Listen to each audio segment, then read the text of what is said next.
We've seen significant reasons for believing that the doctrine of the Trinity is a poor explanation of God's nature. Now we're going to look at the Bible's picture of God, and particularly how God reveals himself in the world. We're going to start by looking at a simple way in which God reveals himself, something which doesn't have much in the way of controversy to it. We're going to look at the way God reveals himself through angels. And we're going to use this simple case to show basic principles which can then be seen in the way that God reveals himself through other beings. The same principle works through prophets, and later on we'll see it work through Jesus. So subscribe, notify, and off we go. So first of all, let's think about the problem we've got. And the problem is that nobody can see God. It's something we know to be true. It's something that the Bible tells us. It tells us that no one has ever seen God. There are a whole load of passages which tell us that no one has ever seen God, that God is invisible, that we've never heard God, let alone seen him, and not that anyone, it says, has ever seen the Father. And there's the famous saying that Moses heard, that man shall not see me and live, says God. It's not that God is unable to show himself to human beings if he wishes. It's just that human beings are too weak to cope with seeing God face to face. And so we can't see God at all. So there we are. It's a picture of it. God, there's one God. God is in heaven. We can't see God. We can't approach God. And he dwells in unapproachable light, says Timothy. It's something that we just can't come up to. Mankind, it just can't do it. No one has ever seen God. And, well, we read that verse already. Man shall not see me and live. But in spite of that, God has spoken to people. People have seen what God is like. And we're going to think how that happens. Well, there are two basic ways in which God reveals himself in the world. The first one is we see the effect of God's actions. We can look at creation and we can deduce things about God. We can look at the way God has acted in history, and we've got the historical books of the Bible to interpret that for us and show how God affects history. We can see accounts of miracles. Again, there they are in the Bible for us. But there's another way as well, which is that God communicates through intermediary. God sends an angel, God sends a prophet, God sends Jesus Christ. And these have some certain things in common. So the basic principle is that God, the second one of these anyway, is that God reveals himself to human beings through other beings who themselves are not God. Now it's not a principle that's laid out for us in the Bible, a statement in the Bible which says that, but what there is a large number of examples where that principle is in action, where people have revealed God, or where an angel has come and revealed God, those human beings or that angel not being God themselves. There's a whole list of examples of angels. You can look at any of them and you'll see an angel who is revealing God, who is carrying a message from God, who is acting for God, who is showing what God is like. And the one I want to look at particularly is the example of the angel in the burning bush in Exodus chapter 3. The first thing to do is to show that this really was an angel. So it starts off saying it's an angel. It starts off, the angel of the Lord appeared to Moses in a flame of fire from the middle of a bush. And we have a commentary on that in Acts 7, which says the same thing. Acts 7, verse 30. When 40 years had passed, an angel appeared to Moses in the wilderness of Mount Sinai in a flame of fire in a bush. The Acts is telling us this definitely was an angel. And in fact, if you go on to verse 35 of Acts 7, it says this Moses, God sent as both a ruler and a redeemer by the hand of the angel who appeared to him in the bush. It's again talk about this angel in the bush. And there's the verse where God, through the angel, sends Moses to deliver the children of Israel. Come, I will send you to Pharaoh, he says. Remember, it's God sending Moses through an angel.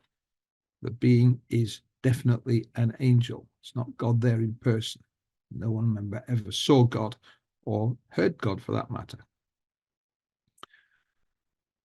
But the angel behaves as though God was present. And verse 5, Moses has to remove the sandals from his feet because he is standing on holy ground. He acts as though God was present there. The angel speaks. The angel describes himself as the God of Abraham, the God of Isaac, and the God of Jacob. And Moses acts as though it's God. Moses hides his face because he's afraid to look at God. The angel is representing God, of course, in this case. But we have to remember, it is an angel, but it's described as though God was present. And finally, the angel reveals the name of God. What's the name of God? Well, the angel's using it. Who sent me? God said to Moses, I am who I am. Say to the people of Israel, I am has sent me to you. And if you go to verse 15, it's even more emphatic. This is my name forever. Thus I am to be remembered through all generations. But look in Acts 7, this man God sent to be both a ruler and a redeemer by the hand of the angel who appeared to him in the bush. Verse 14, I am has sent me to you. The angel is using this name. Say to the people of Israel, the Lord, it's the name of God there in capital letters. The Lord, the God of your fathers, the God of Abraham, the God of Isaac, the God of Jacob has sent me to you. But God is working through an angel. That's what Act 7 is telling us there. He even speaks as though God was present. He talks about God calling to Moses out of the bush. Moses was afraid to look on God, it says in verse 6. The words of the angel are described as being the words of God. There you are, quite a few verses there in that chapter. It's as though God was present in person, and people who read it carelessly may come to that conclusion. We know, though, that it's an angel. Acts 7 tells us, the chapter itself tells us that this is an angel. So what's going on? Well, the nice way of thinking about it is to think of the angel as being an image of God. The angel speaks God's words. It speaks as though God was there present speaking. It uses the name of God. It acts for God. It's described as God. What's happening? Well, the angel's acting as an image of God. It actually says so in so many words. Numbers 12 is talking about what Moses saw. He says, God says, I'll speak to him mouth to mouth, clearly, not in riddles. And he says, and he beholds the form of the Lord. And that word form, effectively, it's the word for an image. What's going on? Well, there's a modern example of someone looking at an image. You've got somebody who is watching an American politician on television. Someone comes into the room and says to the man that's sitting there, what are you doing? Say, oh, I'm looking at this particular politician and listening to it. Of course, he isn't looking at the politician. He's looking at a television screen.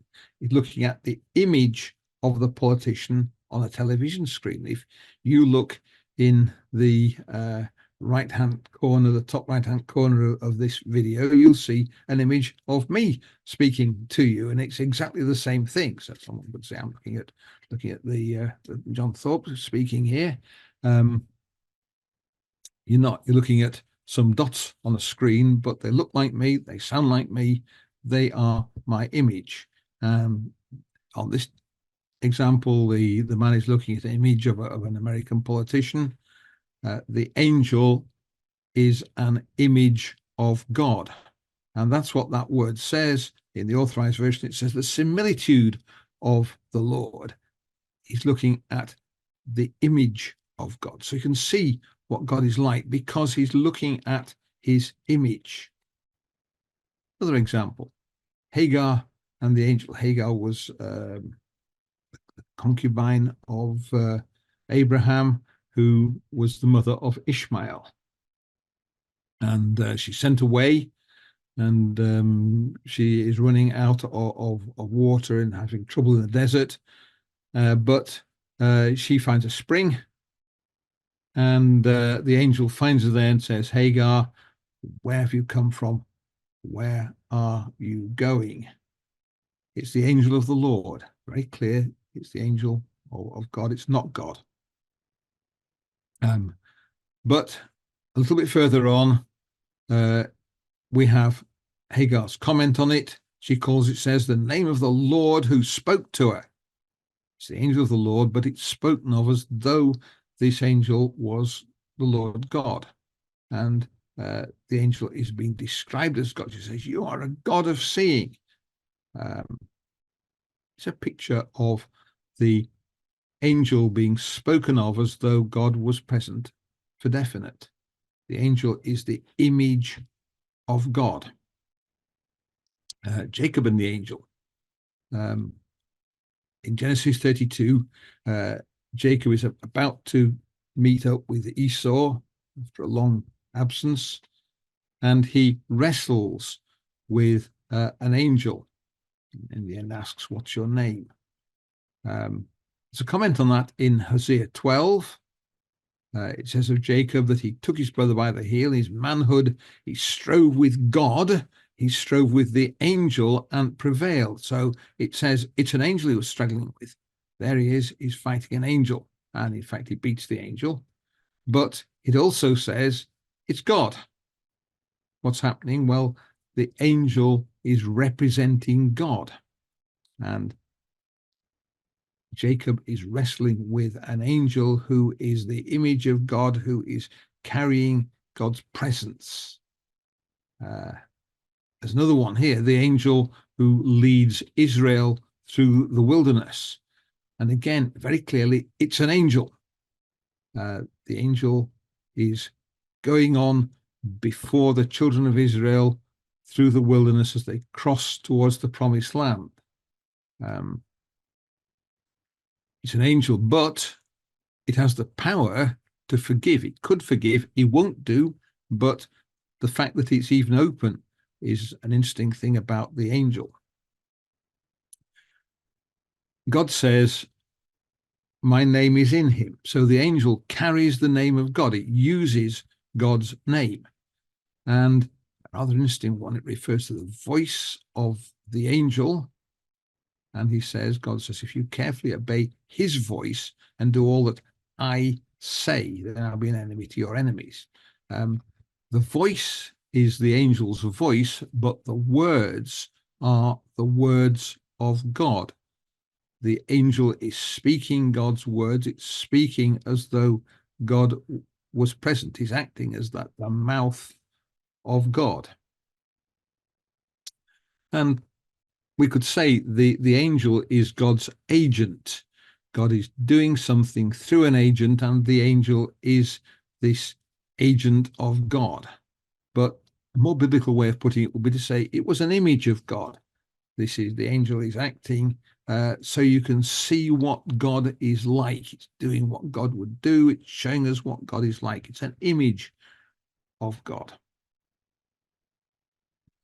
There's a reference, I think it's a reference to the Exodus there. It's talking about God looking after Israel in the past, and it's almost certainly a reference to the journey across the Sinai desert with God looking after Israel.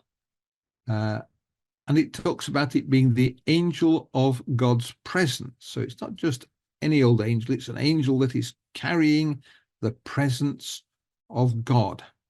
And that's with Israel and is protecting them. So God's presence is with Israel, but it's with Israel through an angel. And the angel can do actions that we normally think of as being God's prerogative altogether. So the angel performs miracles. In Judges 13, you'll see there's a fairly minor miracle, but a miracle nonetheless, which is being performed by an angel. In Zechariah 3, the angel causes the sins of the high priest to be removed from him. In Judges 13, the angel accepts a sacrifice on God's behalf. In Exodus 3, verse 5, the angel is worshipped as though the angel was God. God acts through the angel, and the angel acts for God. The angel's actions are God's actions. The angel is the agent and the image of God. Well, an image shows what God is like. That's the point of an image, but the image is not the same as the substance. Television screen has an image of me on it, but that image is not the same as me. You can tell a difference. If you touch the image, it doesn't feel like me. The image will go away when this video finishes. It's not the same as the substance. The image and the substance are not the same. The angel is not God. It is the image of God. And in many ways, it's more than an image. The angel conveys the presence of God, and of course it acts for God and does things for God. The image of me on the screen won't do anything apart from produce this talk, but the angel, acting as an agent, can actually do things and make things happen. So when the angel's revealing God, there are things it can do. It can speak God's words. It might speak for God. It might even speak as God. So it's described as God speaking, although it's God speaking through the angel. It can perform actions for God. It will do. It can use the name of God. There are various occasions where God says something, but it's an angel that is speaking. It's carrying the words of God, and it's carrying the name of God.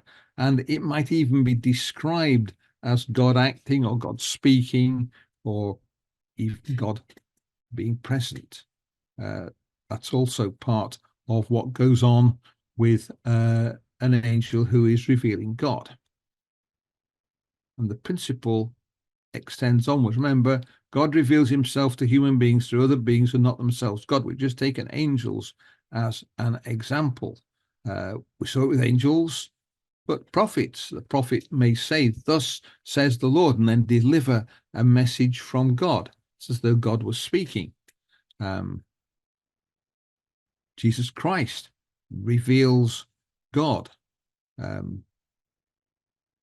It's not just a principle that extends to angels. It's a principle that's fundamental to the way God reveals himself, and hence fundamental to understanding what God is like. A quick illustration of it. So we've got God in heaven, we've got mankind who can't see God, can't approach God. There's a barrier between God and mankind, possibly a barrier brought about by sin, but a barrier which we can't overcome. But God can, and God does it by, if he wants to reveal something to us, he can reveal it through an angel. There's a different mechanism for God hearing mankind. That also happens, but angels are one of the ways that God acts in the world and reveals himself to mankind. Of course, the same principle works through prophets and Jesus. They reveal God to human beings as well. And so Well, we're going to look in another video at the same principle applied to Jesus, because Jesus fits this principle better than angels do. Everything that angels do, Jesus does better. We're going to look at that in another video.